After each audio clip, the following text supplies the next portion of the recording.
سلام، چطورین دوستان؟ خوش اومده به یه ویدیو دیگه از لرنینگ. امروز اومدیم بهتون آموزش بدیم که چجوری باس موج توی همون منطقه خونین اینجا که بهتون نشون میدم باس این منطقه رو مثل آب خوردن یا بدون دمیج بزنیم. دقیقا هم اینجاست باسش، توی این منطقه. برای رسیدن به این منطقه دو تا راه وجود داره.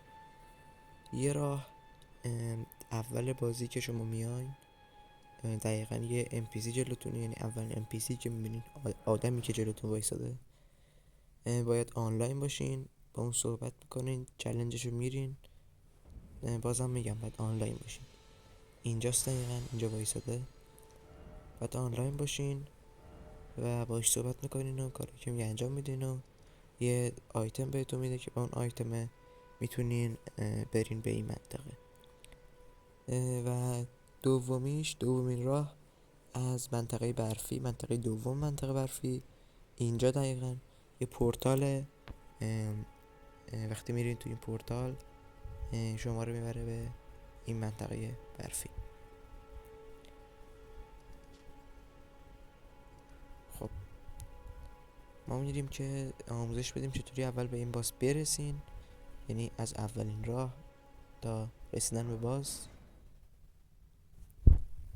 شما به این گریس میاین،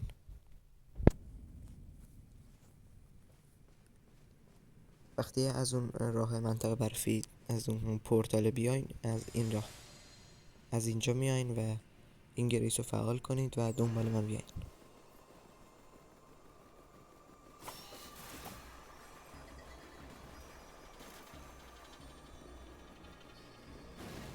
ویدیوی فارمرون در این منطقه هم گذاشتم، 160,000 ترون در 3 دقیقه رو میتونیم بریم ببینیم. خب زمانی که شما رسیدین به اینجا، از تورنت تو پیاده میشیم و میریم بالا سر این جنازه. اینجا میتونین مپ این منطقه رو لوت کنین، این نقشش رو که به کارتونه. خب میرسیم به این گریس و بعدش یه مسیر خیلی صافیه که ویدیو رو توم میکنم.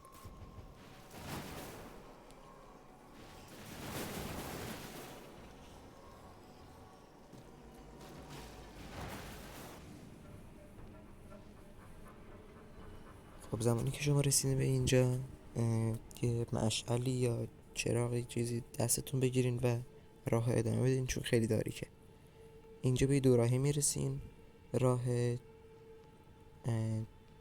چپ بازه و راست بسته است و دوباره میرین جلوتر به یه دوراهی دیگه میرسین. این دفعه برعکس، راه چپ بسته است، راست بازه. راست رو میرین و با این انمی هم درگیر نشین که خیلی سخت. این راه رو میرین و خیلی تاریک، مواظب باشین گم نشین.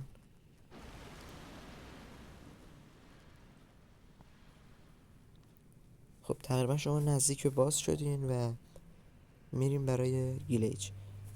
وقتی این راهو بیاین، از این غار که بریم بیرون، به گریس آخر میرسیم.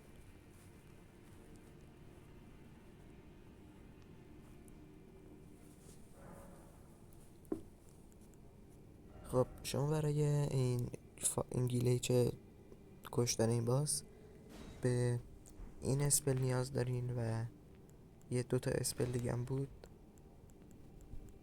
یک کدوم از این اسپل ها رو میتونین داشته باشین. فکر کنم اینه.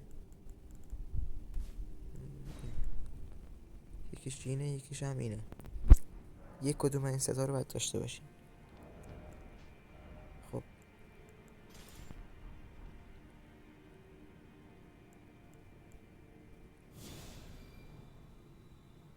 اسپل هم اینجوری کار میکنه، یعنی باید نگر دارین زمانی که رفتید گیرش رو انجام بدین. حالا میفهمید.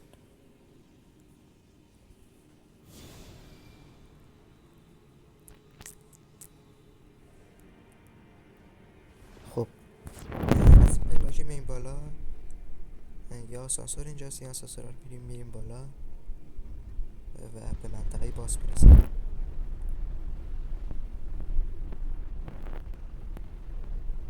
الان نمیخوایم باز رو بکشیم، فقط میخوایم یه فرایندی انجام بدیم تا این گلیچه کار کنه.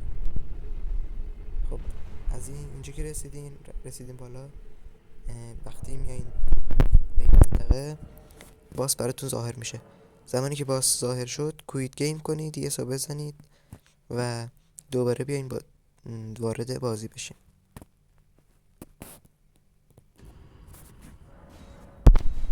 وارد بازی میشین و زمانی که شما وارد بازی شدین از پشت این در میاین دیگه، از این منطقه باس نمیده، یعنی از اینجا میاین، از اینجا ظاهر میشین و وارد بازی میشین و وقتی که از اینجا ظاهر شدین لباساتون در بیارین، یعنی هیچی دستتون نباشه و هیچی تنتون نباشه و از این آسانسور برید پایین. دقت کنید که اگه روی گریس بشینید یا بمیرید دوباره باید برید این کار رو انجام بدید و گلیچ دیگه کار نمیکنه. خب زمانی که شما رسیدید به اینجا روی گریس نمیشینید و این راه ادامه میدین، میپرین روی این سنگی که اینجاست، بعدش اینجا یکم راهش سخته، میپرین رو اینجا، چند بار برین یاد میگیریم، میپرین رو اینجا،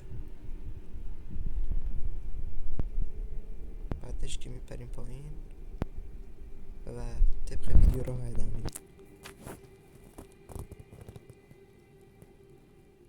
خب شما به این سنگ خونی و درختا که رسیدین یعنی راه درست اومدین و اینجا میتونین تورنتتون رو یا همون اسب رو صدا بزنین. اینجا از این ور میپرید به اون ور، زمانی که رسید از تورنت پیاده میشه چون که اینجا نمیتونید سوار تورنت شید. خب این مسیر رو ادامه میدین، از این صخره میریم بالا و این مسیر رو ادامه میدین.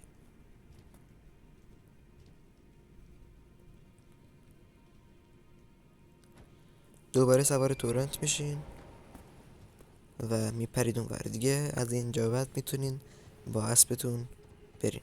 خب دیگه تقریبا رسیدیم، اینجاست، اینجا مکان هم فارمرون هم گلیچرون. تو اون ویدیویی که فارمرون رو گذاشتم یه راه ساده تر برای رسیدن به اینجاست که میتونید برید تو چنل ببین.